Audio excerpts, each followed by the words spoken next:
What do you got? Any big plans for Thanksgiving or anything? Courtney's mom's coming into town, and we're gonna have dinner. We're gonna cook we're cooking salmon and shrimp and some other sides. No turkey at all, because Really? Courtney's mom and Courtney and her mom don't really like turkey. So Really? which That's cool. I was considering just going up to the Honey Baked Ham place and getting the turkey from there, but Yeah.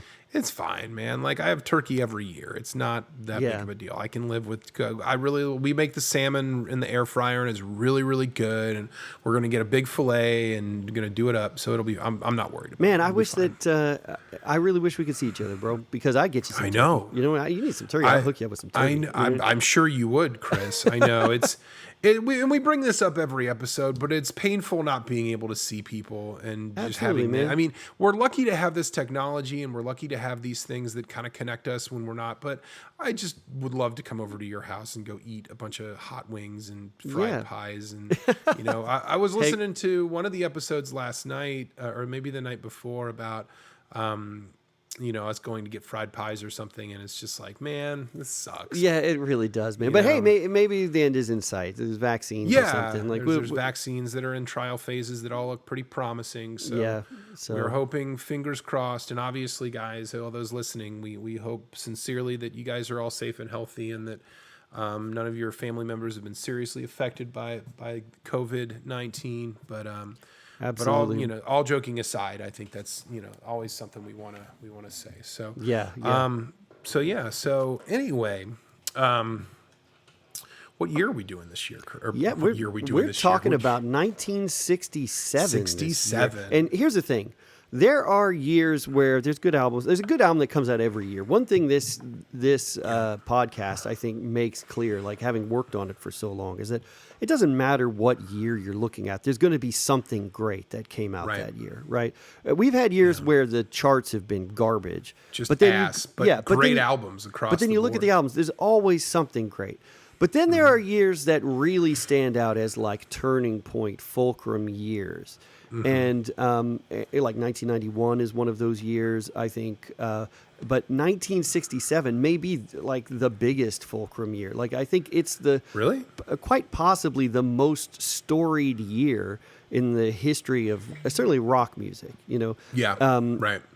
67. If you look at it as a and we'll get to the charts next time and everything like that. But if you really look at it, like I bet if you went back. And this is very, now you have to put any value in this to begin with. So, I think it's a reasonable thing to ask. But like, if you go back and look at the Rolling Stones 500 greatest albums, or let's say 100 greatest albums, I would bet money that if you weighted them, where like number one is worth 50, or number one is worth 100 and points, and number two is worth 99 points, and you kind of weighted it so that each score on there, and then assigned it to a year. So in other words, which year is most represented at the highest levels in their top 100, I bet 67 takes it. Because if you look at it, 1967 has the heavy hitter. It has Sgt. Pepper's Lonely Hearts Club Band, the album that, regardless of, like Rolling Stones knocked it down their list recently. Did you see that? No. Yeah, they just released another 500, I saw that they released, but the 500 greatest albums, they polled musicians and music critics for. Right. I thought I heard that. They used to. I don't know if they did this time. Maybe they did. They did, because Robert Pollard from Guided by Voices was one of the people they polled, and he typed on a typewriter. He typed up his 100 favorite albums. Oh, really? Just recently for this just recently? Yeah, I read it like last week. Yeah. Okay. Well, then that is kind of cool. Then their methodology is at least somewhat fair. I mean, it obviously depends on who you're talking to, but. Sgt. Pepper went from number one, where it always was, for 50 damn years, and now it's down to 24. What? Seriously? Yeah. Number What's one. number one? I haven't What's Going On by Marvin Gaye, which it's an incredible album, absolutely an incredible album. But it wouldn't be my number one because it has that song about Save the Babies that I can't take seriously. It's like there's a part where a song about saving the children is fine, but at one point he just shouts out "Save the babies" or something like that, and I'm like, I don't know, Marvin. Is it like pro-life? No, I don't think so. Okay. I think it's just like a Save the Kids in the Ghetto kind of song, okay. Which I'm 100% behind the message, but it doesn't make it a good, necessarily a good song. Like don't mean to I get don't know, like political here there, I am sorry. going to like go hard against what's going on with the greatest albums of all time. I'm it not is familiar great. with that song enough to actually, but I mean, there's Called classic. I think it's Save the Children. Classic Is the name stuff of it. on that song. Yeah, absolutely. Classic Inner City stuff on Blues that make you album, want to holler. excuse me, Yeah, sorry. Mercy, Mercy Me. Like even the title track. Like those are three of the all-time greatest songs ever recorded. So in that sense, I totally get it. And it's not it's absolutely in the same class as anything else on that list. But as number one, it would be a little farther down my list personally. But, Right. But my broader point, though, is, Pepper comes out this year. Velvet Underground Nico comes out this year. Disraeli Gears by Cream comes out. Cream, yeah. Two Sunshine of Your Love. fabulous Jimi Hendrix albums come out this year. Are You Experienced an Axe as Bold as Love? I mean, it is the banner year for psychedelic rock.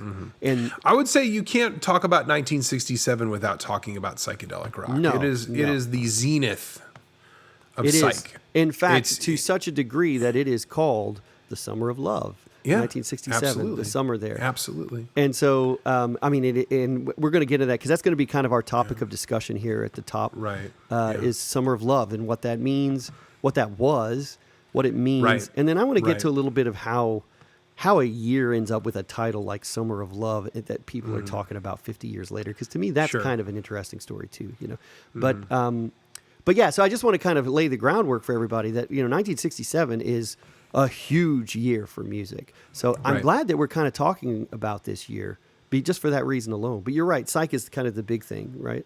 When I said we are going to do 67, what did you think? Did you do you have associations with that scared. year? Really? Well, I said in the last episode, and I still firmly stand behind this, is that when it comes to anything pre-1980, you are always the one that has the advantage, right? Right.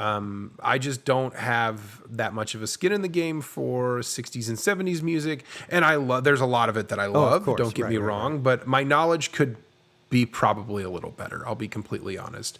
When it comes to you, that's something you know backwards and front. I would never try to argue with you about anything from the 60s or the 70s. I mean, we're talking about a guy that used to be a mod on a Beatles message board. Yeah, Chris. that's true. So That's Beatles Facebook group. So, right. So I mean, and that's not a diss at all. Please, No. I don't want you to think that, but I don't think it's I kind of stumbled through picking out my album a little bit. Just because I wasn't sure. I didn't, as I said before, I didn't have a ton of frame of reference, so it was a little tricky for me, but I feel like I did okay. I feel like I'll tell you, and without giving it away yet, because we will reveal it in a little bit, because we're going to talk about it in this first episode. But you picked an unconventional choice. And, I did, and very much so. I liked that because it wasn't just a chance to rehash the same old stuff. You know what I mean? Yeah. So it's I think it's going to be a really great conversation. So. Right. Well, it's like, we could talk about Jimi Hendrix, sure. We could talk about Jefferson Airplane, all the other stuff, but like maybe let's shine a light on something that not a lot of people know about. We'll get to that, obviously. We're not there yet, but I think but some of that is to lay the foundation for the fact that we're talking about a year where there are things that have been lionized by the baby boomer generation the Mount Rushmore albums of that defined their generation, their experience. Like those albums all came out in 66, 67, 68, 69 probably. You know what I mean? Right. Like those, and I guess What's Going On came out in 71. But I think like most of the big ones the big rock ones came out in this period in 67 is dead set in the middle of it. And I love that we kind of ignored those.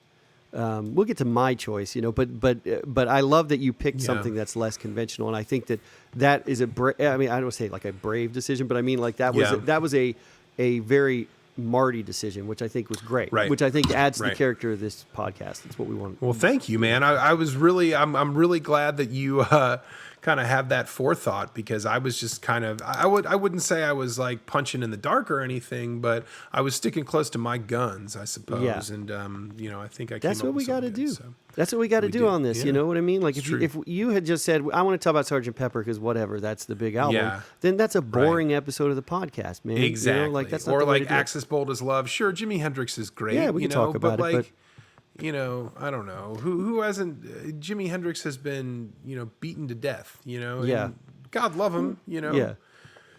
Wherever he may be. I love Jimi Hendrix, but, you know... I don't know. Well, here's the thing. Like, if you were dying to talk about that album, it would be a good episode. Exactly. If you're not dying to talk about it, then guess what? We're just one more pebble on the beach. You know what I mean? Like, it's nothing. Like, I have probably more than a pedestrian appreciation of that album. Right. But at the end of the day, it's like you said, I'm not going to want to say anything more than what's already been said about it. Right. So. I'll go out and say this. I mean, Sgt. Pepper's came out this year. That's an incredible album. Anyone who listens to this podcast should have heard it probably 100 times by now, right? But I didn't pick Sgt. Pepper's. Kind of for the same reason I didn't pick Abbey Road back when we did 69, you know, where it's like, we could talk about that album, sure, you know, but what new is there to say about it? You know, like, and it's not so much that my pick is so unconventional but it's just, I don't know. Again, like, I think when it comes to this podcast, we need to go with our gut. We need to talk about the album that we want to talk about. And I think that in the end becomes all the justification we need for our choices. That's kind of like our mission statement, right? Like, we're talking about an album that, like, both of us are picking an album that we want to talk about for every yearly episode. You know, you know, this is interesting to me, and here's why. Here's why I picked it. Here's why it's interesting to me. What do you think, Chris? Yeah. You know, that's kind of how. I think there's another thing, like, just going into the Rolling Stone thing here, and this will dovetail, because I do want to talk about the Summer of Love before we get too much into the baby boomer legend building piece of this, because we kind of touched on that in 69, but I just really want to hit it in this 67 episode. But you know, you kind of have to buy into this idea that the Rolling Stone peddles that there is such a thing as a number one album, right? Like the number one album of all time is now What's Going On, you know, I guess. Yeah. And like, you have to buy into the idea that that has some meaning, that, you know, that it has a one next to it, that Sgt. Pepper forever was number one on this list because they said it was, you know. But at the end of the day, and it seems like maybe with a podcast like ours, Album of the Year, that it sounds like we're being kind of hypocritical. But I think you and I have always realized that there's not really such a thing as the greatest album of the year, right? Yeah. Like, there is a collection of fantastic art that's produced that year, and one album that really speaks to us as individuals. Right. And and that's the album we go with, you know. Exactly. And so I think that's been the formula so far, and I think it's worked. Yeah, I would agree with that. You know, I mean, an album of the year to us means something maybe a little bit different than album of the year to the Grammys or something. Exactly. You know, we're not trying to be definitive. I guess, you know, it's been a while since we said that. We've said it multiple times early on in the run of the show that, like, we're not trying to say we are the final word on what is the greatest album or anything like that. Like, we're critics, but I think we're pretty humble. Yeah, I would in agree. the sense that, like, our goal here is to maybe turn people on to music they haven't heard before, or talk enthusiastically about something that we're deeply passionate about. And I think at the end of the day, if we've done that, then that's all we really wanted to do. That actually goes something that Caitlin said about, you know, helping someone to have an experience they may have overlooked, you know? Yeah, for sure. She did say that, and I thought that was really, really poignant, the way she said. We got to get her back on. I mean, she's out in Seattle now. I don't know if I told you that. Oh, no, I didn't know that. Yeah, so she, right before, or maybe like... Well, whenever we texted you or messaged you that video, she was about to move to New York City. Yeah. She did that. I think she may have found better opportunity in Seattle, and now she's there, and I guess she loves it. She's having a good time. So, I would love to talk to her about grunge and the rain and coffee and all that stuff. So maybe I'll see if we get her back on one of these days. We'll do 1991 with her that other year. That'd be great, man. One of these days. I have an idea for a lunchtime episode that I think might be a good fit. So maybe we'll, after we get done, I'll pitch it to you. But yeah, sounds good, man. Maybe we can make her a part of that. Anyway, so let's go back. Summer of Love. Absolutely. Summer of Love. What does that mean to you, man, as a term? Like, you know, when you first brought that up earlier today, you know, it was kind of anything that we're talking about in this era is a broad stroke thing for me. Right. I'm going to be completely honest with you. It makes me think of San Francisco. It makes me think of Haight-Ashbury. It makes me think of Ken Kesey and Hunter S. Thompson and, that kind of thing. And it makes me think of the youth and youth culture and rebellion. I mean, those are the things, the people and the things that I think about when I think Summer of Love. They're not necessarily corralled into all those things I just mentioned, but that's what first pops in my head. Honestly, like if we're doing and that's all I association. Yeah, that's good, man. I mean, that's the kind of thing that I wanted to kind of talk about a little bit. At least, I do think Summer of Love. I mean, it's very much centralized in San Francisco, but it tends to be a term that I have always applied to. The entirety of like youth culture in '67. Like you mentioned earlier, how psychedelics were at the center of it all. Sure, yeah. And I mean, they had a Summer of Love thing in New York City too, at Tompkins Square Park, I think, and there was one in I don't know, like L.A. But anyway, we might be getting to that. I don't know. No, that's cool. No. I mean, it's as far as the history of it, it's usually applied to what you mentioned, Haight-Ashbury, and Haight-Ashbury was a corner in San Francisco, where there was a park, and then basically was just like a hippie commune that sprung up. Kind of at a certain point in the spring, and it lasted all the way through the summer to, I guess, toward the fall when it started to get cool. People were going back to school and things like that. But and it was just basically like this mini convention of hippies and stuff. Yeah, just basically having sex and doing acid, basically. That was kind of their thing. Yeah. Free love, tune in, turn on, drop out, all of that Timothy Leary kind of stuff, using LSD and listening to the Grateful Dead, I guess, like that was kind of the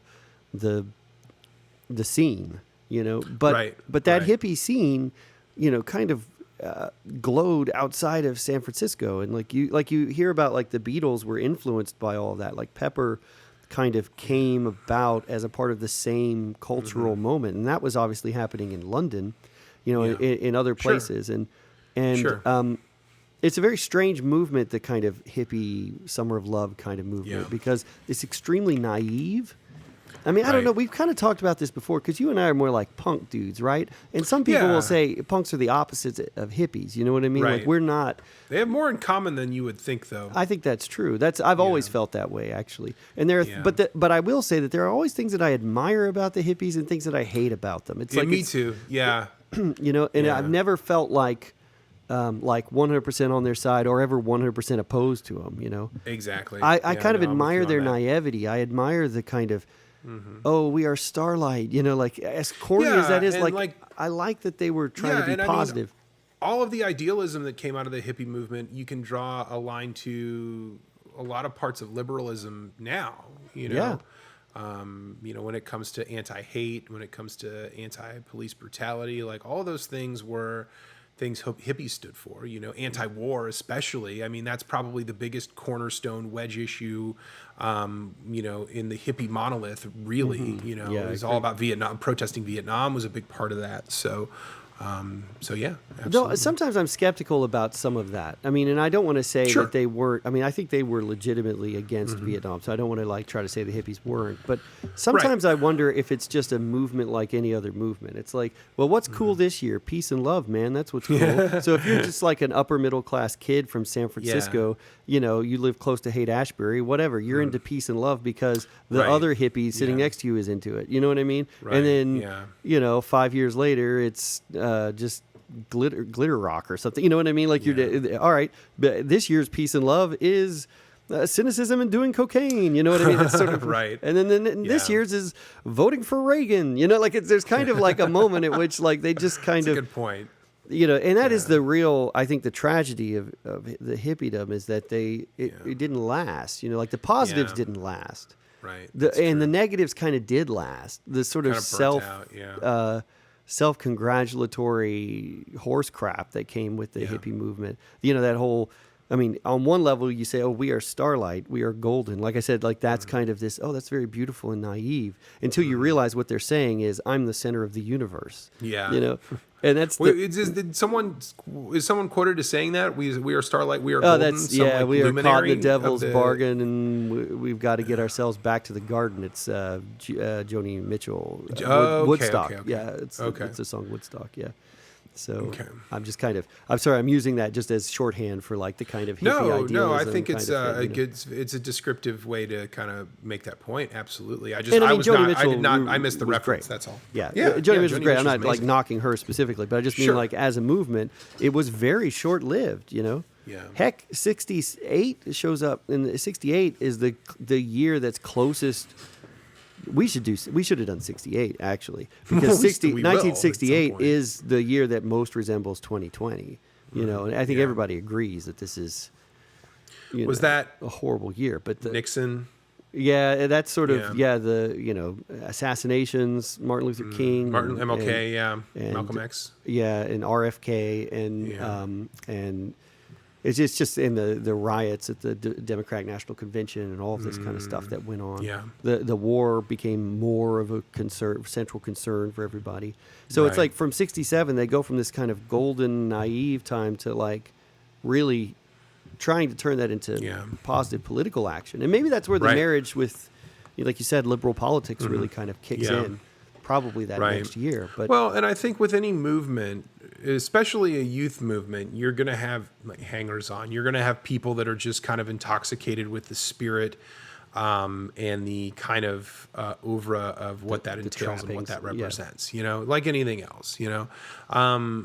So, you know, some of those people are going to fall by the wayside, you know, and that's just the way it is. I think that's human nature, you know. I don't think there's anything, you know, you can say about that, but I think the people that those messages actually endured with would end up doing good things. I truly believe that. I think you're right.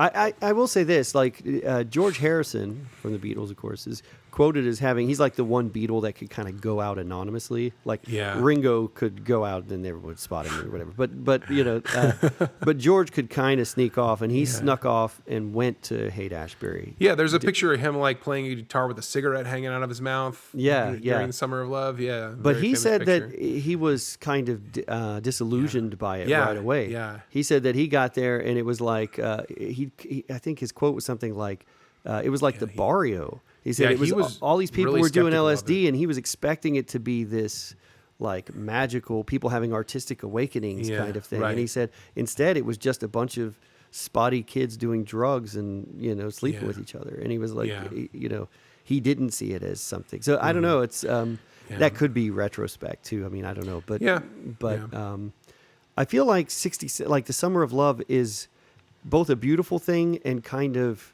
a sham. I guess that's how I feel about it. You know, like I think all of the ideals, you know, like within 10 years, Elvis Costello, well, actually Nick Lowe, but Elvis Costello is performing What's So Funny About Peace, Love, and Understanding. Peace, Love, and Understanding, sure. Right. Like, so within 10 years, you go from peace and love being like the central idea of youth culture to being like you have to defend the very idea of love, you know, in a song. Right.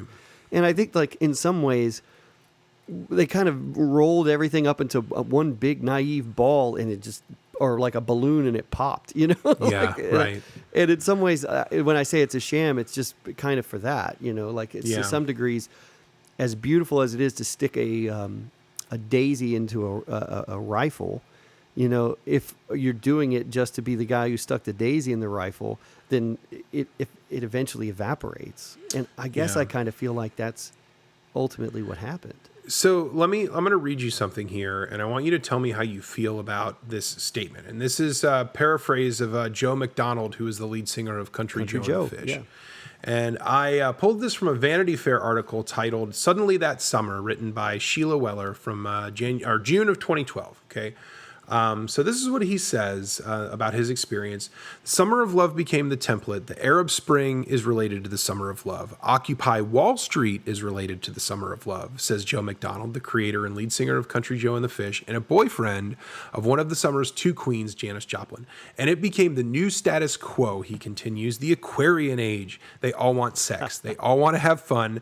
Everybody wants hope. We opened the door and everybody went through it, and everything changed after that. So I think that's maybe kind of way too optimistic view.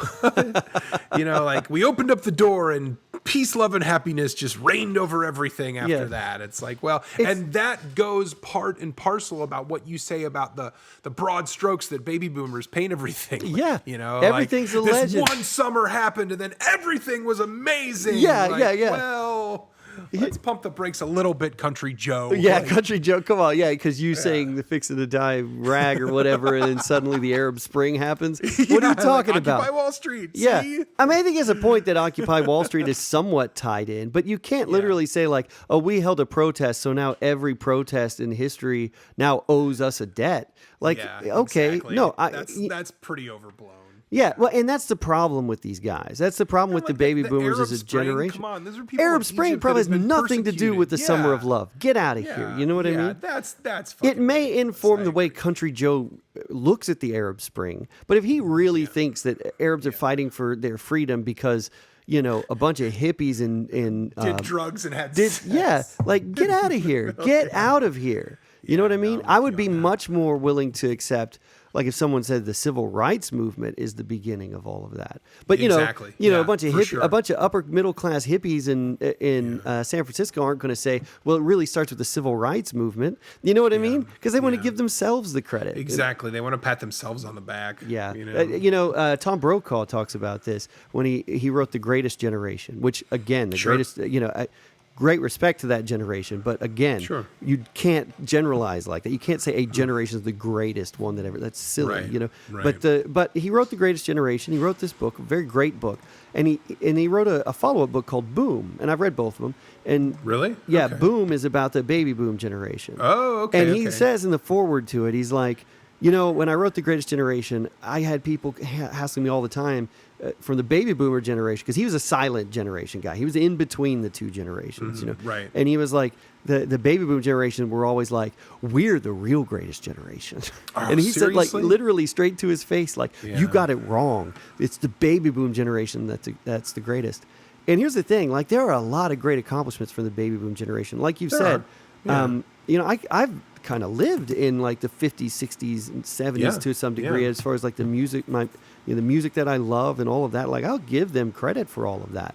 Yeah. But at the end of the day, the other thing that they're really good at is like 5 guys in San Francisco get an idea, and suddenly people are still talking about it 50 years later. Right. You know what I mean? Exactly. Like they figured out how to grab hold of the reins of the monoculture and never let go. Mm-hmm. And that's how Sgt. Pepper's Lonely Hearts Club Band ends up as the #1 album for 50 years. 50 plus years. 50 plus years. As much as I love that album, there's a part of me that feels like it wasn't just the default album. Like, it literally is a result of kind of generational marketing.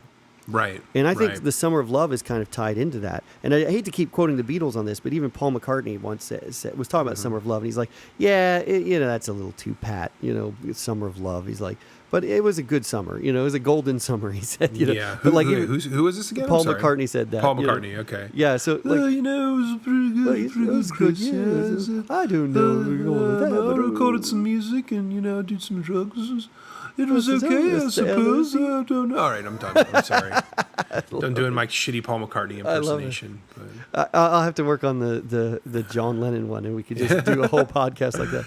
Oh, and I've told you that Conan O'Brien will do the with Dana Carvey sometimes. Oh, right. Carvey will do the... Dana Carvey is McCartney and Conan. And Conan's John Lennon is just like, oh, I'm a British asshole. Oh, my God. Like, what are you talking about, Paul? Like, it's probably not even really what John McCartney, but what John Lennon sounded like. But anyway, little sidebar there for you. Yeah. Now, that said, we talked about, so I think we kind of get where we're going as far as like the idea of it. You and I think we both kind of fall in a similar place where we admire a lot of things, especially the foundational ideas, but maybe some of the details are things that we don't really buy into. Yeah. But what about psychedelia as a musical form? Like, what's your history with it? What do you know about it? Do you like it? I don't know. It's a good question, actually. So I would say I wasn't really aware of psychedelia as a genre maybe until I was maybe in my late 20s. And even then, I didn't really understand it or what it was supposed to be. I mean, I knew about like Jefferson Airplane. I knew about some other, scant bands from that generation, but didn't really know anything obscure, right? And I was so invested in punk rock and all that other stuff that I kind of glossed it over. And, I did have a couple of jammy sensibility bands that I listened to and liked. And I understood that was not psychedelic or psychedelia or psych rock. But I kind of grouped everything into the same little category or the same little grouping, if you will. And it wasn't until I met Kevin Moss, who actually, turned me onto the 13th floor elevators and kind of helped me understand psychedelia and all this stuff. And that's when I really started to understand, but it didn't really sink in until I moved to Austin. Yeah. With Rocky and all that stuff. That's really where it kind of moved to the forefront. And I really kind of understood it as a genre and like what it meant and that kind of thing. And like what its context was, you know what I'm saying? Right. So. Well, I mean, like you've brought up, what's the name of that band, Cabbage or something, or what was that record? Ultimate Cabbage. Yeah, like there is Ultimate Spinach is the name of the group. Ultimate Spinach. Okay, yeah, it's old psych band. Yeah, and I mean they have like 2 records, and I have them both. Their first one's really good. Their second one's not that great, but. It's pretty wild stuff. You were bringing that up to me, and I was like, "Oh yeah, that's cool." And we know some guys who have been in kind of psych rock bands and stuff like that from work and everything. And it's it's Carlos. Oh, Carlos Jackson. Yeah, sure. Yeah, that's true. I didn't even think of that. Yeah, I'm just saying. It's just been interesting to see how a lot of that music, which is not, I mean, it is Summer of Love kind of music, I guess, but it's some of that stuff is much more underground. The way that it's kind of continued, like the Nuggets collections and stuff like that have continued to have an influence kind of beyond I mean, obviously Hendrix and all that was still highly influential, but sure. But there's there's shades to it. And even now I'm kind of, even though I love 60s music, like I'm really only now starting to understand some of what would really have been considered underground music of the 60s, Right. And a lot of that is really popping off here in 66, 67. So agreed. And I think it's kind of like, I think it's a really interesting exploration of rock music, right? It may not even really be an evolution per se. It borrows a lot from different subgenres of rock, but it's definitely, and it is heavily influenced by drug use, which you can kind of take that however you want. But it's a really interesting kind of way for a rock musician to express themselves, I think, and it ended up making some pretty good music. So yeah, it's wild because it's so colorful and everything. Like and I'm not somebody. The only I don't know if I should confess this on the podcast, but like the only drugs. I mean, I didn't use any drugs really, but the only drug that I ever really was tempted to use was acid. Because because of the Beatles, because of psychedelic stuff, like that's the only one that ever was like, I listened to a lot of just really head trip records and crazy sounding stuff, and it's like all of it's influenced by psychedelic use, and so it was only and I think at this point I'm just too damn old, but at a certain point I was just like, how can I understand this music without really understanding it? But I don't know. Like, I guess at the end of the day, if it still works for me, it works, and I don't need to be. But that's, I guess, my point is that more people listen to Strawberry Fields Forever, without being screwed up on LSD. You know what I mean? Absolutely. Than didn't listen to, or that listened to it while on psychedelics. So. It must have, at least the best of the genre, must have an artistic meaning beyond tune in, turn on, and drop out. You know what I mean? Or otherwise it wouldn't have lasted. That's my point. Either that or more people are screwed up on acid than I realized. Well, and then I smoked a lot of weed when I was younger, and I don't really have any dalliances as of right now, to be completely honest. But when it comes to genres of music like psychedelia or genres that actually have this kind of subculture behind it, right? Yeah. With psychedelia, with psychedelic rock, I don't think like you need, if you can listen to the music and it takes you someplace, then that's enough. That's all you need. If you listen to the music after you drop acid and it takes you someplace, fine. But if you listen to the music and you put the record down, you put the needle down on side A of the record, and it still does something to you, that's all that matters. Yeah, it doesn't. And the people making this music, I think, understood that. It wasn't a thing where it was like you have to take copious amounts of psychedelics to enjoy this music. No, they just wanted to make something that meant something to them. I think there probably opened up their minds. Are some bands though where it's like you got to do the drugs. I think that band Sleep. I think you got to be. Yeah, you got to be doing something. Well, I really like Sleep actually, but I listened to Dope Smoker and I thought it was an interesting drone or whatever. But I think the title kind of clues you into the fact that it's probably not intended to be listened to while stone cold sober. No, that's true. And the main guy in Sleep, he's in a band called High on Fire too, which is just a straight up kick-ass metal band. Which is crazy. And they're amazing. I love High on Fire, but yeah, Sleep is definitely kind of its own thing. So. I think though that's another conversation, a whole other conversation about the influence of drugs on music, because like the way speed was used in punk rock in the early days and stuff. Like if you look at a lot of, or even just like this brittle cocaine, messed up hairband stuff in the 80s or whatever, the influence of drugs on music, on rock music in particular, like really can't be well, it can be separated from artistic standpoint, but it can't be separated if you're going to tell a full history of music. You know what I mean? Right. And I think that's as true of psychedelia than it is of anything. Yeah. Right.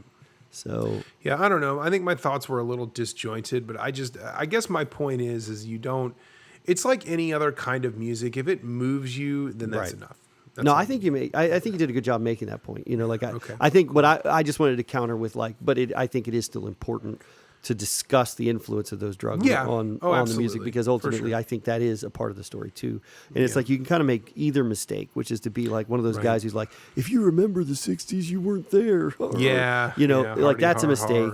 But the flip side is like to kind of deny its presence is also a mistake. And I think especially when the official histories were written, a lot of times they did deny the presence of that stuff, When the what were written? A lot of histories were written, you know what I mean? Yeah, like they look, I mean, not really about psychedelics. I think it's impossible, but sometimes people just kind of, Yeah. Well, again, there are certain audiences that are palpable to one piece of history that wouldn't be to another. Yeah. Like if you're talking about something that airs on PBS, then you're not going to talk about raging sex and drugs, But if this is like a documentary that's made to be a wide theatrical release and rated R, then you can do whatever the fuck you want, you can tell the story however you want. And I mean, that's history, Different people are going to have different either agendas, or they're going to remember it differently than others, and they're going to have they're going to put their own spin on it, if that makes sense. I guess. Yeah, so I don't know, but no, I'm following you. I'm with you. So. Well, cool. Well, that's really all I really wanted to say about it. I do think that, like we said, I think Summer of Love is it's a pretty compelling era. The music that was created from that just speaks for itself. A lot of, to hell with the Rolling Stone, but I mean, just anybody with ears can tell you that a lot of these all-time great albums that they talk about from '67 really are all-time greats. So it's a compelling year. It's a year that I think will always be studied, certainly by pop music historians. A year unlike any other. Right. Absolutely. And we picked a couple of albums. You ready to kind of move on and talk about your album? Absolutely I am, sure. So the album that I picked for 1967, as Chris had alluded to, is something that flew under the radar, definitely in the time it came out, and honestly probably still does. The album I picked is an album called Easter Everywhere by a band called the 13th Floor Elevators. And basically, they are kind of a luminary historical band in the state of Texas because they're from here in Austin, Texas. They're a lead singer, I guess if you want to call him. The closest thing the band had to a lead singer was a guy named Rocky Erickson, who would continue to make music and record music his whole life. He recently passed away, unfortunately, last summer, or maybe even 2 summers ago. He passed away, summer of 2019. Yeah, he died, unfortunately. Yeah, he's no longer with us, but he did live into his 60s, and he was prolific pretty much his whole life after the elevators were a thing. But Easter Everywhere is the second 13th Floor Elevators album, which I think they really only had 2 proper albums. Their first being the psychedelic sounds of the 13th Floor Elevators, which is kind of what they're known for. Right. There's a song on that album called "You're Gonna Miss Me" that if you've seen the movie High Fidelity, you've definitely heard.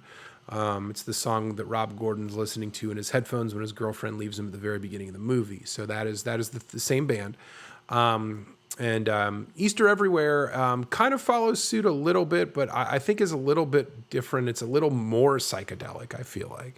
I don't know if you would contend with that too, Chris, based on what you heard. But I think that's kind of hard to say. So let's start by saying this. Like, I was surprised by your choice. Like I said a little bit earlier, that I think it's not an album I was familiar with. I'm familiar with the 13th Floor Elevators, and I'll get into that in a little bit, but I'm not like deeply familiar with them, which is kind of... Right.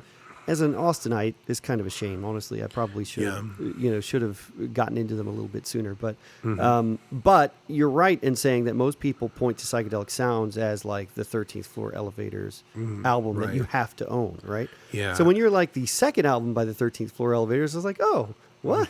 It's kind of like they had another album. I didn't know they had another album until like 5 years ago. Yeah, I mean, because you see that 13th Floor Elevators album, that Psychedelic Sounds album, because it's got this beautiful cover and everything, album cover, with the eyes and everything, and it's just so designed. And when you see it on the shelf, you see it, like you notice visually exciting. Yeah, and then sonically great, and it also has their big hit, insofar as it was. I guess it was like a top 80 hit or something. But like "You're Gonna Miss Me." And this is a pretty durable song and everything. And so then I was like, okay, Easter Everywhere. What is this album? I think what I would say is that it feels a lot more cohesive than the other album. Yeah, I agree. I agree with that. It feels like it's of a piece, but they're doing it's more varied, I think. But I have some thoughts about it, but I got to admit that I was not familiar with the album. So it was kind of fun for me to go in and really listen to it and kind of reapproach both Rocky Erickson and the 13th Floor Elevators as a little bit more directly, because I think my appreciation for them has always been a little bit more indirect. So yeah, me too. And so I appreciated the opportunity to do it because I love the record. Yeah, so you said you didn't know about it until like 5 years ago or something? How did you first discover this record? I saw it at Waterloo Records, and I was like, oh, the 13th Floor Elevators have another album. Like, it's interesting. Don't think I realized that, and to be completely honest, I'm a little bit more compelled with Rocky's solo stuff. With his solo records, I think are just really, really good. I mean, he has a few that are just amazing pieces of music, but like Gremlins Have Pictures and Don't Slander Me and stuff, I think are all really good. But I wanted to listen to this album because I knew it existed, and I knew that it was really the only other proper Elevators record. And Texas kind of has this genealogy, for lack of a better word, of psychedelic rock. If you know the band ZZ Top, one of the members of why can't I think of his Billy Gibbons was in a band called the Moving Sidewalks around this same time, who were a psychedelic band much like the 13th Floor Elevators. So psychedelia was kind of the in thing, and it was apparently here in Austin, it was quite a big deal. So, or here in Texas even. So, well, and that's what's interesting is it's so associated with San Francisco, and of course, San Francisco has a totally acclaim to it. But but I mean, it's alleged that while they weren't the first term to use, or the first group to use the term, psychedelics or psychedelia or whatever, psychedelia. They were the first one to call it, psych rock, essentially. Right. And that it's the 13th Floor Elevators with their first album, and so that's a Texas thing, And then I would say that the 13th Floor Elevators have remained pretty durable, and I don't think just because they're Texans, it's not like that's our one, that's our one psychedelic band, but I think like legitimately their influence has remained on that genre throughout. And I got to say, listening to Easter Everywhere, one of the things that occurred to me as I was listening to it was that it's psychedelic, but it is oddly restrained from a psychedelic. Like, you listen to, Electric Ladyland or something. Yeah. And Hendrix is just going off, just making noise for, minutes at a time. Right. And things just getting weird and people talking through, it sounds like a walrus is being like there's all kinds of strangled or something. distortion and stuff. Yeah. And it just gets really crazy. Whereas this is still very much a psych rock kind of thing. And we're going to talk about the Electric Jug on it and all kinds of stuff in a second. Yeah. But I felt like it's still very song based. It never quite loses itself. And I think what I was saying to Steph when I was listening to it, I said, the thing that's crazy about this record is while it does very much sound like a 1967 record, it also feels like you could take this same band with the same personnel and drop it in independent music at almost any era since. Yeah. And it would still make sense. Timeless. It might sound a little different, like they might do it slightly different. But like I was listening to one of the tracks on this, and I was like, maybe it was Earthquake, and I was like, I could imagine these guys opening for Echo and the Bunnymen in 1983. Right. You know what I mean? Like it wouldn't sound exactly like this. It'd probably have a synthesizer in it or something instead of the jug. But like I could imagine the same music being done that way. I could imagine it as a part, them opening for the Yeah Yeah Yeahs. Or the Hives or something in the 2000s. Like there always seems to be like a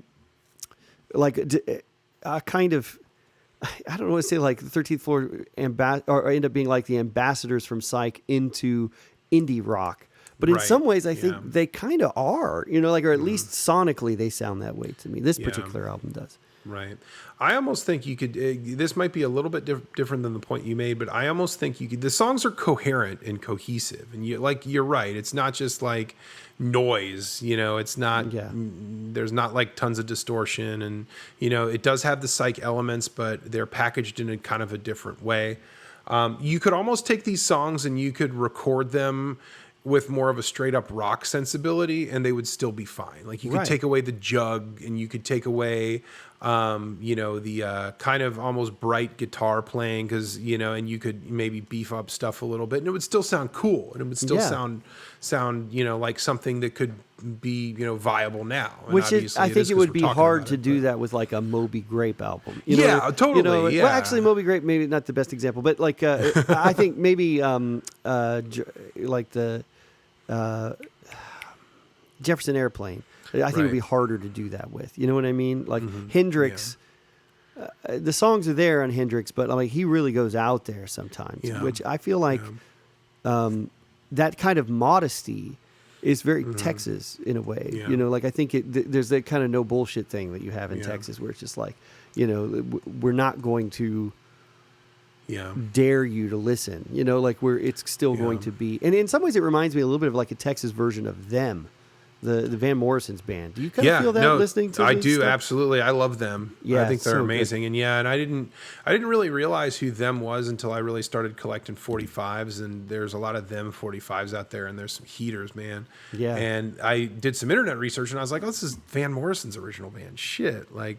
No wonder they're so good. Yeah. yeah. Seriously. Yeah. Hey, I want to tell just totally apropos nothing. One of my favorite like Them kind of stories. So of course Them's biggest hit is Gloria, right? Gloria, Gloria. Around from the same time, probably 67, maybe 68. I have a recording of they used to do like if there was a song about a girl, someone would go record a version where it's about a boy. Like it would be like the girl version of it or whatever. They would do the flip side. So I have this girl group version of Gloria, but of course they can't sing Gloria. They like Patti Smith did, but they've got to sing. They got to sing a boy's name. So you want to know what they sing? What do they sing? Melvin. What? So you go from Gloria to Melvin. Melvin. Ooh, that's rough. Doesn't have the same poetic sense, I don't think. Right. Anyway. Yeah. So what's up with the Electric Jug? What do you know about that? I don't know anything about the Electric Jug. I just know what it sounds like based on what I know from these two 13th Floor records, because the Electric Jug is all over them. Yeah. I don't even know, like, is it? I mean, you're the instrument guy, so we had some friends the night that scam. The election was called for. Biden we had some friends over, our friends Sam and Gianna, who are part of our pod, is what they call it. We were all hanging out, and I was listening to that Jets to Brazil album, that Perfecting Loneliness that we talked about. Yeah. And I in the song where Autumn Walker, that has the flanger in it, I was like, this is a flanger. Like, listen, Chris told me, like, who I do the podcast with. So I feel like you're this ever-knowing, obscure instrument resource. So I feel like you'd be able to talk about the electric jug, because I see it as an actual jug and somebody blowing on it, and I know it's not that. No. So, well, it kind of is that. So it is really? Okay. Not exactly. So here's the thing about the electric jug, and Tommy Hall is the name of the guy who plays it. Okay. And I was looking into this. So if you've ever heard a 13th Floor Elevator song, like let's play something, man. Why we don't even play anything? Let's play a little bit of Slip Inside This House. Let's do it. You should be able to hear it. Okay. Oh, here we go. So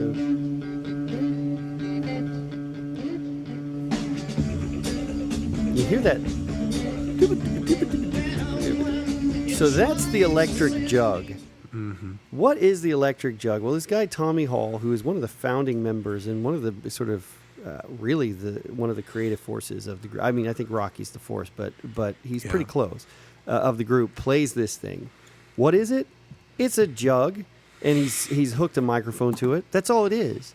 Really? Yeah, it's That's not. it? Yeah. So here's the thing. Wow.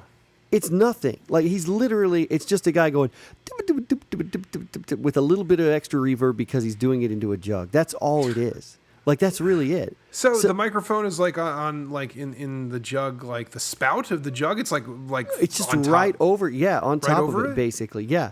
So and all he's using sounds, his mouth to like modulate. He's just making the it sound himself. into the He's mic, just doing and it himself. Vibrates off. That's crazy. But that vibration isn't what's making the sound. It's just adding a little bit of reverb. He could do the exact same thing without the jug and just add reverb to it afterwards. So here's the thing that's amazing about it. So what? Like it's awesome. It's a unique piece of their story. But it shows how a guy, through sheer will, he wants to be in a band, but he can't play an instrument. He doesn't sing, but he finds a way by inventing something. That's so psychedelic it hurts. Like it's like I'm going to play the electric jug. Yeah. I mean, at first I was like, I don't know what is it, but the more I investigated it, because I had to know, that's what I came to learn, and it made me love it more because it's so ridiculous, But it's really no different than having a beatboxer. Basically, it's just like kind of. I mean, he's not exactly Dougie Fresh, but I mean he's there doing doing or nothing over here. Exactly. But I mean he's just up there kind of doing almost like sequencer lines with his mouth before sequencers are even invented. You know what I mean? Like that's what's happening, and it ends up being like a fundamental thing that you expect out of a 13th Floor Elevator song. Right. And so it's wild. That is really wild. I really typifies did not know that anything it was that goes. simple. I literally was under the impression that the jug was some kind of sophisticated, like, I remember thinking to myself earlier today, like, Chris is going to know what this is. Like, we're going to talk about the jug. You can't get around it. Like, you have to talk about it. Yeah. And, it can't be something as simple as just a guy blowing into a jug. Like, there's no way. Yeah. Chris is going to know. He's going to demystify the whole thing. Yeah. And sure enough, it's just exactly what I thought. But here's the thing. He's not even blowing into it. Like, that's the thing. Like, that's the trick. Because a jug, you think like a jug band. You think of a guy going, woo, woo, woo, like actually blowing into it. Right. He's not. He's just using the jug for its resonance. But that's so nothing. what is he? What? How is he actually making the sound, dude? Like, with his mouth. Like with his mouth, or with? I don't have a jug, but I do have a. I do have this. It's just a little hand drum, right? Sure. But it's the same idea. So it's like a bongo. If you've ever seen a bongo, and I'm looking at the bottom of it where the hole is cut out. He's just doing this. Wow. That's it. But you can hear a little bit of resonance. You hear that resonance? Yeah, that's coming from the jug. That's all it is. That's the entirety of it. I'm an electric jug player now, guys. So here we go. Add that to your resume. Add it to it. Accordion, I now play guitar. I'm now a multi-instrumentalist. Accordion, guitar, electric jug. Electric jug. That's amazing. The crazy thing about this guy is he's a Scientologist now. Oh, is he really? Yeah, I yeah, can't yeah. say I'm too surprised, but so it's something. It doesn't surprise me that the guy who's like wants to be in a band so badly he makes up the electric jug. Eventually, it reaches Scientology. I think that's the natural conclusion to that guy's career. Yeah, no, that's true. But there was something about him being like into yoga too, or maybe maybe something about the album art that actually coincided with yoga culture. But, yeah. I think so. Well, that goes back to that a lot of these guys, these sort of psychedelics and hippie guys, like there was a whole philosophy around doing psychedelics. Like they, guys like Timothy Leary, like they believed that it had significance. They didn't see it as just the same as they saw it as a way to alcoholism. open your mind and expand. Like you were talking about how George Harrison thought he was going to see all people having all these artistic awakenings. Like a lot of people view psychedelics as like this thing that helps you knock something loose in your mind, and because of that, it allows your creativity to expand that much. And for some people that's probably true, but I don't think that's the case for not every one of us is going to drop acid and be like, oh my God, I'm going to write the great American novel now. Like, you drop acid and suddenly the only thing that was holding me back from creating my own magical mystery tour was that I didn't drop acid. That's not it. I didn't do mushrooms and walk around the woods with a big stick. So sorry. Oh geez. My life. I could have changed the world, right? But I think to some degree, though, those guys. I mean, because it must be such an intense experience that I think it is very hard. Like when you have a huge kind of emotional high from opening the third eye. You know what I mean? To kind of attach significance to it, and that is another thing that I admire about it. If I admire anything about that sort of recreational, that reckless drug use or whatever, is that. A lot of them really were seeking answers to something bigger than themselves. Yeah, and I think absolutely. That's pretty cool. Well, and this was also a time where people were starting to maybe question religion a little bit, and maybe see what else was out there, and try to embrace different philosophies and different worldviews and make sense of it. Now, and there's even this album is called Easter Everywhere, which could imply that there's some Christian philosophy behind it, which. I think there kind of is, there kind of isn't. I'm just reading from some research I did. There's different themes. There's Buddhist, Hindu, and Gnostic themes that are present on this record. The idea comes from Christ consciousness, is what Tommy actually said, I believe. Tommy Hall I think the idea is Easter Everywhere is like the idea of a rebirth everywhere. I guess like it's sort of after realizing you can be born again, you can constantly change and reform to be a better and better person. It's a progression, progressive perfection. Anyway, I did not mean to cut you off. No. It's just fun. I want to kind of introduce a thought that is not fully developed in my brain, so it may not be fair, but I wonder to what degree we will look back and say that these guys, not the 13th Floor Elevators specifically, because all the hippies talk like that. We're just kind of culturally appropriating other religions because they were interesting. You know what I mean? Like to a certain degree, like there were all these people who just kind of invented their own religion, some mashup of vague Eastern ideas that weren't fully understood or realized, and mixed with Christianity, Western things, mixed with all sorts of stuff.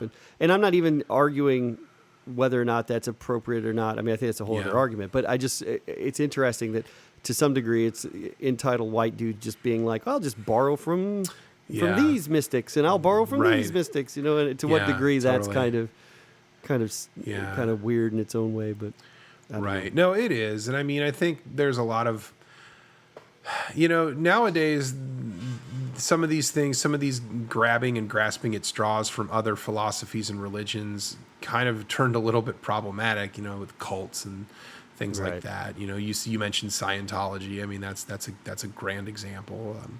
And even things like yoga and that kind of. And I do yoga. I love doing yoga. It's great. I'm not this yogi guy though. I'm not going on yoga retreats and shit like that. Pradeep sometimes says to me, like he and I were talking about yoga, and he was laughing about it because he's like, they think it's a exercise here. He's like, but I grew up around yoga, real yoga, like all the religious significance of it. He's like, it's just very strange seeing it here stripped of that meaning, and I don't even know. I mean, that's a whole other conversation. But I wonder. I think when you look at the way hippies used I don't know. So one of the things I think I'm getting off track. Sorry. No, it's okay. Well, and this might be a little too off track, but I wanted to bring it up because I've always been interested in, considering you're Christian. One of the things that one of the aspects that this album kind of brings into the fold are the Gnostic philosophies, Gnostic scriptures, and the way I understand the Gnostic Gospels is it's this kind of it's seen as, I guess, Christian, but it's not part of the Bible. And in a lot of cases, a lot of these writings have to do with like the supernatural and paranormal. Now, I could be wrong. I could be way off base here. This is just based on what I know. What do you know about Gnostic scripture, if anything? I mean, I don't. So my understanding, that's a huge thing, and I don't really know where that influence is on the album. Maybe I just don't know enough about Gnosticism to be able to speak to it. In the early days of the church, there are competing ideas about who Jesus was and what his significance was. Yeah. And in somewhere around 400 AD, with the canonization of the Bible, there are a lot of different takes on who Jesus was. And Gnosticism was one of the schools that was, at least from the perspective of I think mainstream Christianity, that was completely discredited, right? Because it had alternative ideas about what Jesus meant. I'll say. Okay. What his significance was, and so, because it's kind of the rejected picture of Jesus. There's always been a kind of mystical attraction to Gnosticism. Yeah. But I don't know much about it beyond that, other than to know that it's out there. But it was absolutely considered heretical already by the early church. Really? Yeah. Okay. So, and, unfortunately, as the history of religion always shows you, lots of people were killed for being Gnostics, and that's the way, unfortunately, it was, But I don't know enough about Gnosticism to understand where that influence is on this record. Okay. Yeah, and I don't either. That's why I asked. But it's, I wasn't sure if you knew anything or not. But I mean, I don't hear a lot of super religious themes on this record, and maybe I'm wrong. But there are a lot of things where they're reaching for big metaphors and stuff, like earthquake and dust. There's this stuff like that. But I don't know that I'm super familiar with. I mean, there's still they do a cover of a Bob Dylan song on here. It's pretty conventional. You know what I mean? Somebody to Love also, which is reworked as Nobody to Love, right? Which is kind of interesting. But some of the song titles: Dust, Slide Machine. Levitation, I've got Levitation. That definitely has an influence from Leave Your Body Behind. That kind of thing. So yeah. What do you think of that cover of "It's All Over Now, Baby Blue"? What's your take on it? I think it's great. I almost like it better than the original version. Nothing against Bob Dylan, because I love Bob Dylan, but the thing that I really like about it is Rocky's vocals, of course, but the guitars kind of just flutter really aimlessly around his vocals. And they never really get in the way, but there's just one guitar player that's playing this really melodic, almost kind of solo. And then there's another guitar that's buried a little bit in the mix that's playing the rhythm part. And if you listen to it on headphones, you can hear it really well, obviously. But the lead guitar part just kind of flutters along with the lyrics really beautifully. And I love it, man. It sounds so good. Yeah. But no, I agree. It's still new to me, so I don't know if I'm quite ready to knock the original version off its throne. But I gotta say this: I've heard tons of covers of that song over the years. It's already my second favorite version, at least. It's a tremendous cover. It is. It really is. It's great. And you know what I love about it? Rocky actually feels like he's coming to grips with it. A lot of times you listen to Dylan covers, and they're doing the cover to be like, "Hey, get it, Bob Dylan? I'm cool. I'm doing a Dylan song. I'm cool. I know Dylan. Yeah. Whereas, this version is not like that. I don't know if it was a cool thing to do back then. It was to cover a Dylan song. Right. But this doesn't. I mean, maybe there was some calculation to it, but it doesn't sound like it. It sounds like he really loves this song, and he's coming to grips with the lyrics in a personal way. And that's all you can ask for from a great cover. You know what I mean? And I'm with you. I love the guitar take on it. It doesn't feel like it's just not a perfunctory Dylan cover like you're so used to hearing in the mid-60s. Agreed. So I love it. It would be a highlight even if it wasn't a Dylan song. To expand on that a little bit, yeah, it's totally kind of like a they make the song their own in a way, and they do it in a way that doesn't detract from the original source material, but it also adds a new kind of element to it, I think. And yeah, it's really good. Yeah, really, I agree. Really good. I agree. It's fantastic cover. Did I tell you my meeting Rocky Erickson story? No. I didn't quite. You might have, and I just might have forgotten. But go ahead and tell it again. So I'm at South by Southwest, and we're at the convention center, and I'm just kind of sitting around, and I remember I was. When was this? What year was this? Like 2004, maybe. Okay, so a while ago. Maybe 2005. But I'm sitting there, and I'm with a friend of mine, Andy, is sitting next to me, and we're waiting for some movie we're going to go see or something at South by, and we're sitting there, and I look up, and Rocky Erickson walks out of the toilet, like just walks out, and just kind of stands there with a big smile on his face. Yeah. And I just look up and I see him, and I'm like, and I say out loud, I'm like, "Holy shit, it's Rocky Erickson!" And he just kind of laughs.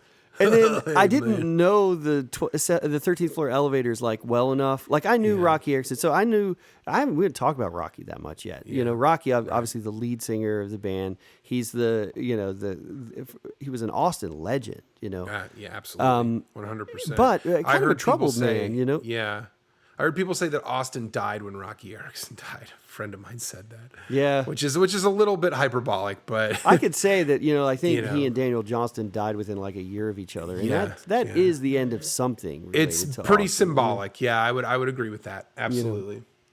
But Daniel Johnston has a song called "I Met Rocky Erickson," which is one of the first times when I heard that song, the first time I'd heard of Rocky. Sure. No, well, it wasn't the first time, because actually the first time I ever heard of Rocky Erickson was the cover of "I Walked with the Zombie" that REM did in the mid-90s. Wait, REM covered that song? Yeah, they had a cover of it on. Yeah, it's cool. It's a cool cover. Man, I've never heard that. Yeah, it's good, man. It's one of my favorite Rocky songs too. Yeah, it's so good. And it's so simple. It's just that one thing over and over again, but it's so good. But Rocky. Anyway, so being in Austin, you knew about Rocky. You knew about Rocky Erickson, and I'd heard "You're Gonna Miss Me," and I'd heard some of the 13th Floor Elevators, the Psychedelic Sounds album, and I knew "I Walk with the Zombie," and I knew "Starry Eyes." I don't know if you know that song. Well, I don't think I do. He did a version of it with like Luann Barton or something. But anyway, the KGSR used to play it, so I knew about Rocky. Sure. But I wasn't so engaged with it that I needed to hop up and be shake his hand and everything. Yeah. And I'm against doing that kind of thing anyway. Like I saw Brian Wilson at South by one year. Literally, he sat right behind me, brushed the back of my head as he walked by, and I turned around and there was Brian Wilson.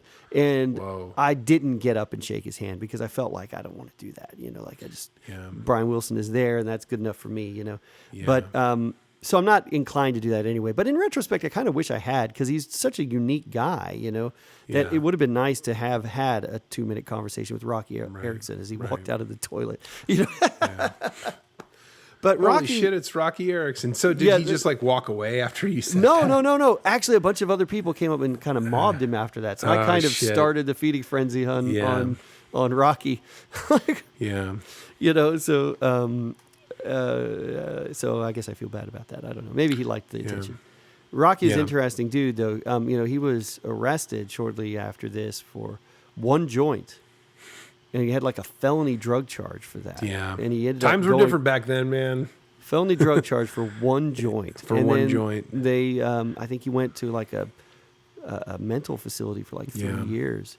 Yeah, and I've been told that he never really recovered from that.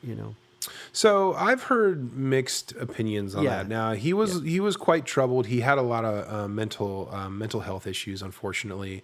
Around this time in his life, and then even later. But I had heard that as he got older, he kind of became more even keeled, because he still managed to play and record a lot. Yeah, that's true. He has an album called "True Love Cast Out All Evil" with Ockerville River, a local Austin band who backed him, and it's incredible. It's great stuff. I was listening to some of that this week. And it's really good. So good. Oh my goodness. But yeah, I had heard that he had kind of turned a corner and was okay. And I'm sure, you know, I he still had his moments, but yeah, I read something his brother who was helping him kind of get out there and more and stuff. And his brother had said, you know, sometimes I think he's a guy who's deeply troubled, and sometimes I think he's just a guy who doesn't want to get a job. That was his brother saying that about Rocky. So he obviously amazing. had moments of, you know, where he was just like a normal dude, you know. Whereas I think like Daniel Johnston, I think there was probably always something a little off about this guy. Right. I will say this. I was watching Rocky Erickson at the 13th Floor Elevators perform like with Dave Clark or something, which is hilarious to me. Really? Yeah, but he was wearing like a flannel shirt. He's, you know, like in the 60s, like the 1966, he's wearing like the lumberjack. And I was like, I wonder if Rocky Erickson is the reason I wear flannel shirts every damn day to this day. Like, you know, like one of those butterfly wings thing, you know, like where, you know, he starts wearing them and then it kind of kicks off or whatever. The grunge guys say that they wore flannels because Mike Watt from the Minutemen was a flannel guy, and that influenced them to wear flannel shirts. Because the Fire Hose has an album called "Flying the Flannel." I don't know where I heard that. One of the grunge dudes, when Pearl Jam or somebody, Soundgarden, I was reading an article with one of those guys. He might have even been Mark Arm, who's in Mudhoney, but but anyway, that's kind of funny. I mean, my take on it, I first saw flannel shirts in the early 90s. I mean, I was just a kid wearing Looney Tunes t-shirts and crap, you know, just awful clothes and stuff. And flannel was like old man clothes. And so the appeal was like, it was like the ultimate sign that you don't care. It's like, I'll just dress like an old man. To hell with you. You know what I mean? I'll wear slippers and it was like, and this is really comfortable. These old men are onto something. This feels really good, you know? And so then... now I am an old man, so it's perfect. It's just going to come in full circle. But hey, man, I got flannel shirts too. Not as many as you. You're the flannel guy in this podcast relationship, but I got some flannels. Don't worry. Don't trip. Yeah. But I do kind of wonder if it goes back to Rocky. But I'm sure it does in some respects. Or other tracks on this record that really, really grab you, man. Like you picked it up at Waterloo kind of sight unseen just because you knew the other. I didn't actually buy the record then. I just saw it and then I didn't realize they had another album. I was just rooting around in the psych rock section, but I didn't actually buy it that day. I just knew it existed after that day. So you know, when I was going through 67, I was like, oh man, this other 13th Floor record. It sounds like something we might want to talk about. Like you know, I'm going to listen to it. So as far as songs that I really, I think Dust, is really, really good. Yeah. The song, I want to say it's the Nobody to Love cover. I think, Rocky doesn't actually sing it. Yeah. So Nobody to Love, there's not Rocky on vocals. I'm not clear on who exactly it is, but it is definitely not Rocky singing. If you listen to it. So those two songs as covers, I think, are very good. Slip Inside This House is a really great opener. I feel like I think it's kind of like the monumental track on this. Yeah, it sets the tone and the vibe. And when you were talking about how it's very cohesive, you know, this track kind of proves that right away. You know, these are, you know, while this is psych rock, there's going to be some cohesive, coherent songwriting ideas on here that you might not expect. You know, and it's still like an 8-minute psychedelic freak out kind of song, exactly. but it never just goes so far out that you know that it could be alienating. You know, exactly. Yeah. But yeah, so those are probably my favorites. My favorite 4. How about you? Yeah, I mean, I think you probably nailed them. You know, I like Earthquake, especially the first half of Earthquake. Like, really speaks to me. I think it sounds really great. Yeah. And Levitation is good. You know, like I think it's but I like every track on it. I think it's one of those where it's pretty consistent throughout. So I don't know how you listen to this album. I listened to it a couple of different ways. The first time I listened to it was Apple Music's version they have. I was listening to the AirPods. The new AirPods have this thing called spatial audio. Yeah. And it kind of does this surround sound thing almost. It's really cool. And it was really interesting to listen to this album that way because you could kind of hear everything, right? Yeah. But Spotify has the mono version of this album.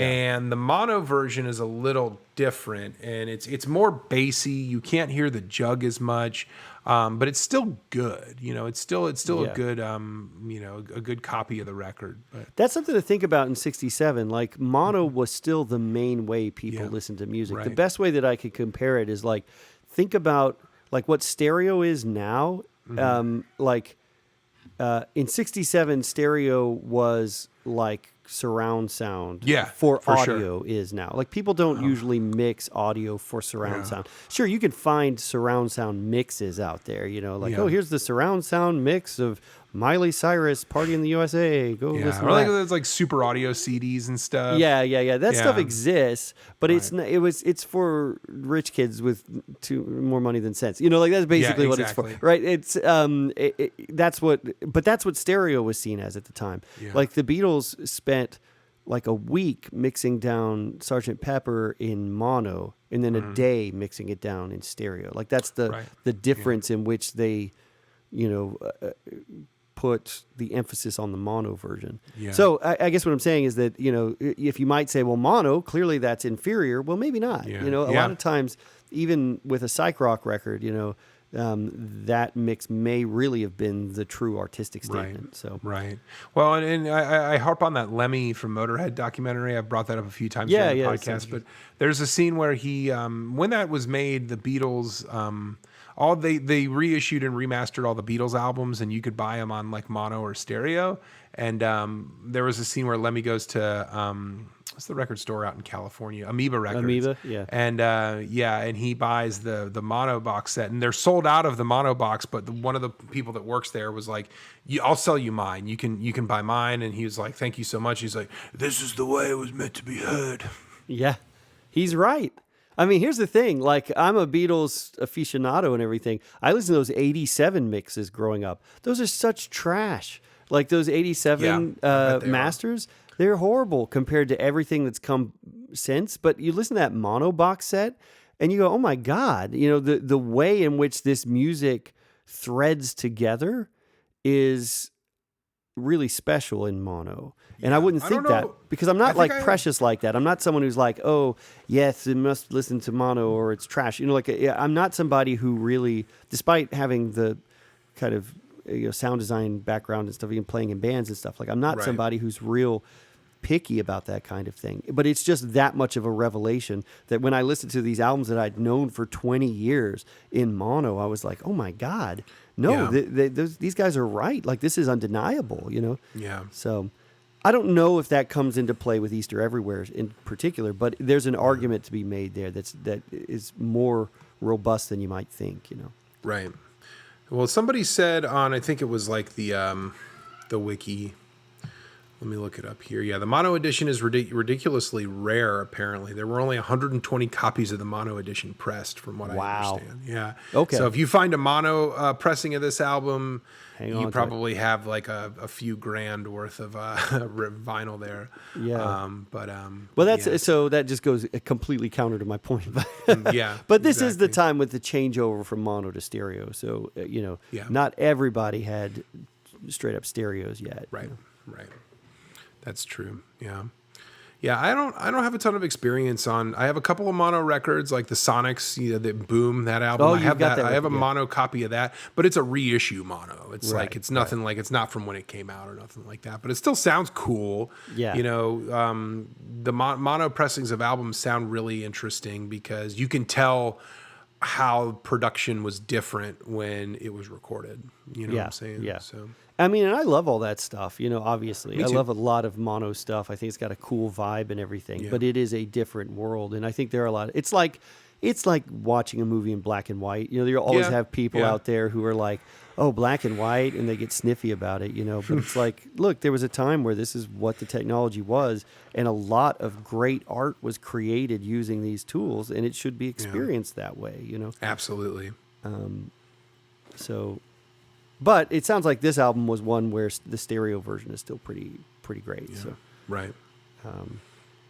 Well, cool. Well, I've said what I wanted to say. Did you have anything else that you wanted to add about this record? I don't think so. I think at the end of the day, this is a really great listen, and I think you're you're doing yourself a favor if you decide to check this out. If you want some other points of reference and some homework per se, I might be preaching to the choir, and some of you guys that are listening might already know, everything about, what we've talked about in 13th Floor and Rocky. But there's a band, a local Austin band that resembles the 13th Floor Elevators quite fondly, named the Black Angels. And they have a few great records. They have one called Directions to See a Ghost that's really, really good. The one immediately after that, I can't think of the title off my head. Phosphine Dream. That's a great album. The album after that is very, very good too. And they're modeled very much off of the 13th Floor Elevators. Christian Bland, their lead singer, also has solo work that's very, very good. So definitely check that out if you can. Rocky Erickson's solo material is all excellent. Gremlins Have Pictures is very good. That's probably my favorite one of his solo albums. But yeah, there's a bunch of compilations and collections out there of his that you can get. And there's a bunch of his stuff is also pressed on wax on vinyl too. So, check all that out because it's all great music. His solo stuff has better production value, and some of the 80s stuff kind of has it leans almost towards like power metal in a way, which is kind of weird, but still really good. So definitely check out all that you can, because it's, like I said, it's all good. And this album is fantastic. As we kind of said. So, that's about all I wanted to say. Fantastic. Well, thank you guys for listening. We're going to be back probably next week with my picks for 1967 and a chance to look at the charts as we always do. 67 is going to be fun for the charts, I think. Yeah. I'm really curious to see what's on it. So we're stoked for that. Thank you guys so much for continuing to listen. Stay safe out there through the holiday season. I think it's fair on behalf of Marty to say wear a mask. Yes. And have be safe and healthy, and we wish everybody out there the best. Keep tuning in, and we will talk to you next time. All right, sounds good. See you later, guys. Thanks again.